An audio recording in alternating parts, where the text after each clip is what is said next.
মুন্সিগঞ্জে নির্মাণাধীন মার্কেট দখল চেষ্টায় বাধা দিতে গিয়ে নিহত এক, আহত ৮। আনিসুর রহমান রলিনের পাঠানো ভিডিও তথ্যচিত্রে দেখুন বিস্তারিত। মুন্সিগঞ্জের শ্রীনগর উপজেলায় নির্মাণাধীন একটি মার্কেট দখলের চেষ্টায় বাধা দিতে গিয়ে প্রতিপক্ষের হামলায় আলমগীর নামে এক ব্যক্তি নিহত হয়েছেন। এ ঘটনায় অন্তত ৮ জন আহত হয়েছেন। মঙ্গলবার সকাল ৫:৩০টার দিকে উপজেলার বালাসুর এলাকায় এই হামলা ঘটে। নিহত আলমগীর বালাসুর এলাকার বাসিন্দা। তিনি তার ভাই তজিমুদ্দিনের সঙ্গে যৌথভাবে বালাসুর বাজারে তুমি মার্কেট নামে একটি মার্কেট নির্মাণ কাজ শুরু করেন। এতে আহত হলেন তজিমুদ্দিন, জাহাঙ্গীর, তারেক, তানসেল, তুষার, আব্দুর রহমান সহ আরও কয়েকজন। আহতদের ঢাকা মেডিকেল কলেজ হাসপাতালে চিকিৎসা দেওয়া হচ্ছে বলে জানানো হয়েছে।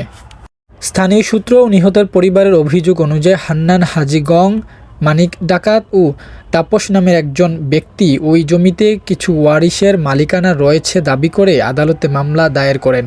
তবে মামলায় ব্যর্থ হন তারা। এরপর সম্প্রতি রাতের আধারে সন্ত্রাসী বাহিনী নিয়ে ওই জায়গা দখলের চেষ্টা চালানো হয়।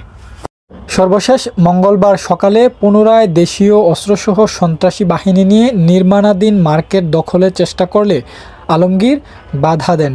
এ সময় প্রতিপক্ষের লোকজন তাকে এলোপাতাড়ি পিটিয়ে ও ধারালো অস্ত্র দিয়ে কুপিয়ে গুরুতর আহত করে। পরে স্থানীয়রা আশঙ্কাজনক অবস্থায় আলমগীরকে উদ্ধার করে শ্রীনগর উপজেলা স্বাস্থ্য কমপ্লেক্সে নিয়ে গেলে পুনরায় তাকে হাসপাতাল গেটেও প্রতিপক্ষ লোকজন মারধর করে। পরে তিনি চিকিৎসাধীন অবস্থায় হাসপাতালেই মৃত্যুবরণ করেন। শ্রীনগর উপজেলা স্বাস্থ্য কমপ্লেক্সের কর্তব্যরত চিকিৎসক শঙ্কর তান জানান, ভোর ৫:৩০টার দিকে দুই গ্রুপেরই অনেকগুলো রোগী হাসপাতালে আসে।